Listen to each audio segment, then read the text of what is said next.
ዜጎች በገዛ ቀያቸው መንደራቸው በገዛ ልጆቻቸው እየታመሱ ይገኛሉ። ከቀያቸው ሸሽተው መኖር የተሻለ ሰላም የሚያገኙበት እየሆነ መጥቷል።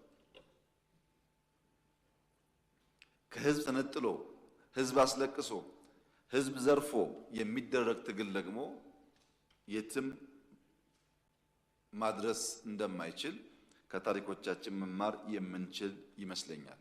መንግስት አብዛኛውን ጉዳይ በትዕግስት የሚያየው ወደ ግጭት የማይገባው ለምንድን ነው ያላችሁ እንደሆነ ዓላማ ቢስ ነው። ዓላማ የለውም። ይህንን ግጭት ከፈጸምን በኋላ አሳካን ብለን የምንናገረው አንዳች ቁም ነገር የለም። በዚያም በዚህም ብንገል ብንሞት ትርጉም የለው። ኢትዮጵያ ውስጥ በተለይ ትግራይ አካባቢ ያለው የፖለቲካል አውድ የመጥረቢያ ፖለቲካ ሰለባ ነው። ትግራዋይና ኢትዮጵያውያን የሆኑት መጥረቢያ ሶስት አክተሮች አሉት።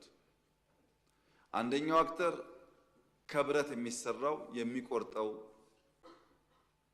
የተሳለ ነገር፣ ሁለተኛው አክተር ተጣሞ እዚያ ውስጥ የሚገባው እንጨት ነው። ሶስተኛው አክተር እንጨቱን ይዞ የሚቆርጠው አካል። የመጀመሪያው ብረቱ የተሳለው መጥረቢያ ምንም ዓላማ የለውም።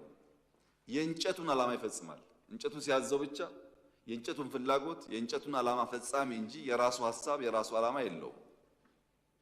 እንጨቱም የያዘውን እጅ ወደ መራው የሚሄድ በያዘው እጅ የሚታዘዝ የያዘውን እጅ ፍላጎት የሚመልስ እንጂ የራሱ ዓላማ የለውም። ቲፒኤልኤፍ እንደ መጥረቢያ ነው። መያዛው እንጨት እንደ ሻዕቢያ ነው። ዋናው አዛዦች ባለጉዳዮች ሌሎች ናቸው። ከመጥረቢያው ጋር ከብረቱ ጋር ብንጋጭ እንጨቱ እስካለ ድረስ ከእንጨቱ ጋር ብንጋጭ እንጨቱን የሚያዘው ሰው እስካለ ድረስ ዘላቂ ሰላም አናገኝም።